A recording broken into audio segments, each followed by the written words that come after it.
Going to talk about some of the big news items around the NFL. Anthony Richardson back as a starting quarterback for the Colts. We'll take a look at the roster trends of the moves you made on CBSSports.com leagues on Tuesday night. We'll always, every Wednesday, talk about the running back roundtable and tell you about some topics that are impacting one of the most important positions for fantasy. And we'll do our start, bench, cut, as well as answer all of your questions. So send them to us using the hashtag AskFFT on X. Let's start with that big news story, gentlemen, out of Indianapolis. Colts coach Shane Steichen saying that Anthony Richardson, not just a starter for Week 11, he's the starter for the rest of the season. So, Robert, I'll start with you. We know that Richardson has struggled, but you know what? So has Joe Flacco the last two games. He didn't look good against the Vikings, did not look good against the Bills, multiple interceptions in those games, a lot of sacks taken.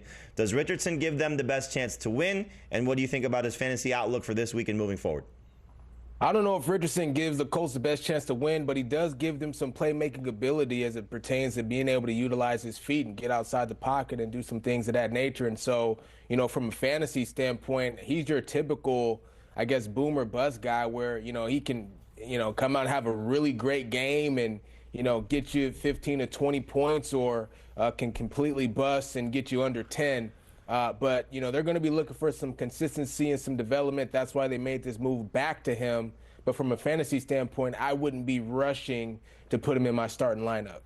Yeah, I think he needs to be rostered everywhere, and that's the difference. Robert said it perfectly. It's that boom, bust aspect. Anthony Richardson has the potential, if he could figure things out as a passer, to be a top 5 fantasy quarterback. I didn't actually believe, even though Joe Flacco's done that a couple times this year, that he could maintain that, especially in the fantasy playoffs. So in a one-quarterback league, I want to go make sure Anthony Richardson is rostered, and then I'm just going to sit him on my bench. I'm going to see what happens over the next couple of weeks. There is a chance we get to the end of the season and you want to start him in the fantasy playoffs. So what we've seen from him so far, we had the 30-point game in week 1, and then every other appearance that he's made has been 13.5 fantasy points or less. I do think this is an interesting week for him, though, guys, because we've seen 4 of the last 5 quarterbacks. The one that didn't do it was C.J. Stroud, has run for a touchdown against the Jets defense. Kyler Murray had 2 of those last week, and you've seen those quarterbacks get 19.9 fantasy points or more. Drake May in a half had 46 rushing yards and a touchdown. So if Richardson's going to have some success, it could happen this week, could be against the Jets, could be because of his legs, but he needs to lean on that a little bit more and not so much as a thrower. But talking about the passing, Heath, when we look at the receivers here, we don't know Michael Pittman's status. He missed last week's game with a back injury. Josh Downs has been good, but he was good in the one game that Richardson and Downs played together. It was week 8 against the Texans. He had over 100 yards receiving and a touchdown, but only 4 catches on 9 targets.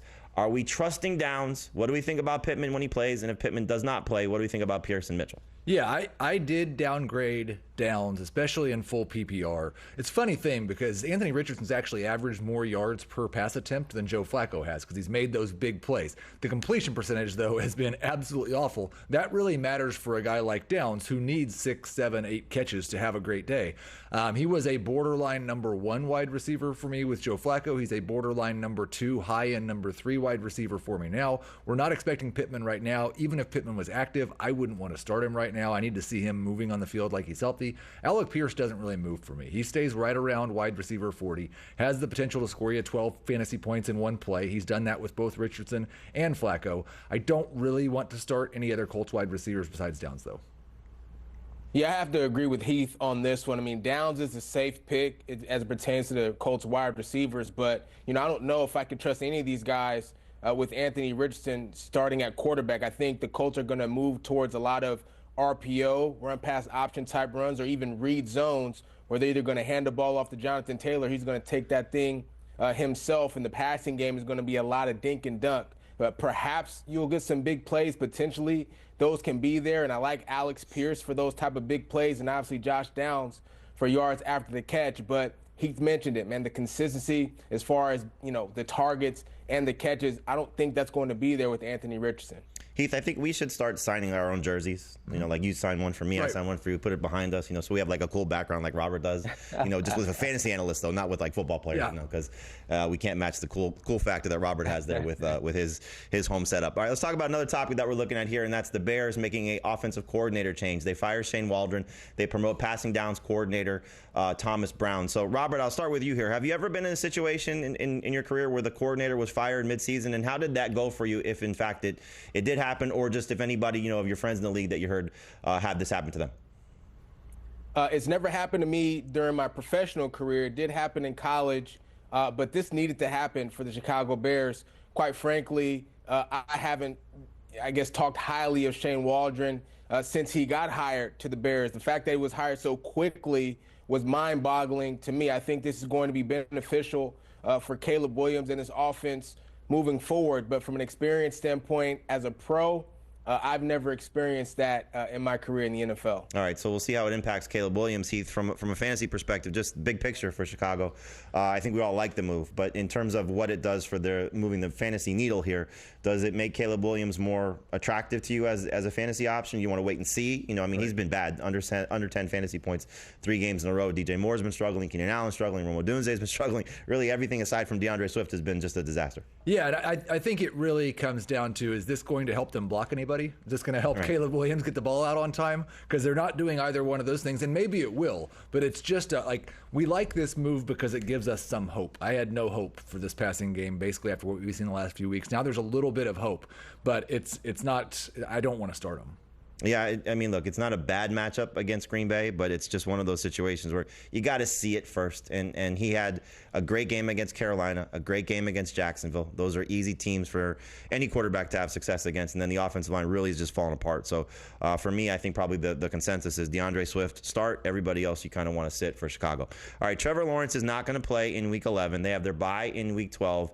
And then we'll find out if he's going to return rest of season. There's a lot at play here with Jacksonville because if they lose in Week 11, which would not be a huge surprise, taking on a very good Detroit team, do they fire Doug Peterson in their bye week, and then maybe Trevor Lawrence, does he make a decision based on that? But what you're hearing out of Jacksonville is maybe he's going to shut it down, look ahead to next season. Why risk it if you're not going to go into the playoffs? So, Robert, when you look at this Jaguar situation, you know, when you see a situation like this developing, coach is on the hot seat, quarterback is struggling, dealing with an injury, what's your approach in the locker room if you're seeing your star player dealing with something like this and maybe not playing because of other circumstances involved? Well, you just try to be there for your teammate. Just try to be a good teammate. You know, if you have experiences with previous teams, or if you've experienced that yourself as a player, you know, you try to go and share a note, share some experience and perspective, so guys aren't hanging their head or getting down about, you know, the rest of the season. I think that's the best you could do for a teammate in the locker room in that situation. Heath, when we look at the passing game for Jacksonville, it was bad last week with Mac Jones under center. Tough Vikings defense, but you know, still you have higher expectations for guys like Brian Thomas and Evan Ingram, and we're looking at Mac Jones again taking on a good Detroit defense here. So Thomas has been a great rookie. Ingram's been a great tight end. Can you start them with Mac Jones with any confidence? I'm more confident in starting Ingram just because we've seen Mac Jones have a little bit of success with tight ends in the past. I think he can throw that 5-yard pass to Evan Ingram. Brian Thomas, so much of what he has done has been down the field. He almost feels like he's in that Alec Pierce category right now with Mac Jones. Can he make one big play and score a touchdown? If he doesn't, he's probably not going to be any good. I've got him as a low-end number 3 wide receiver, Thomas. But I sure hope I have 3 better options. It's tough. And the thing that I was hoping for with Mac Jones, and look, we looked at it, we said, okay, great matchup. Vikings give a lot of points to fantasy wide receivers. Detroit gives up a lot of points to fantasy wide receivers. Jones did not give Thomas those opportunities against Minnesota, which is why I think we all have him ranked in a certain range. Robert, I want to ask you about the backfield there in Jacksonville because Tank Bigsby dealing with an ankle injury. So this is a good opportunity for Travis Etienne, but it's a real tough matchup against that Detroit run defense. Do you trust Etienne this week, including the fact that the quarterback is clearly a downgrade with Mac Jones? I do trust Etienne this week just for the simple fact that, you know, he's going to be the guy that the Jaguars are going to really lean on heavily now after getting a week under Mac Jones's belt, seeing how he plays, and understanding that the passing game is just not going to be there as it would be if Trevor Lawrence were under center. So, you know, I think Travis Etienne is a good play for this week. I think as Tank Bigsby gets back, he's even a better play because teams that get into this situation where, you know, quarterback may be out for the season.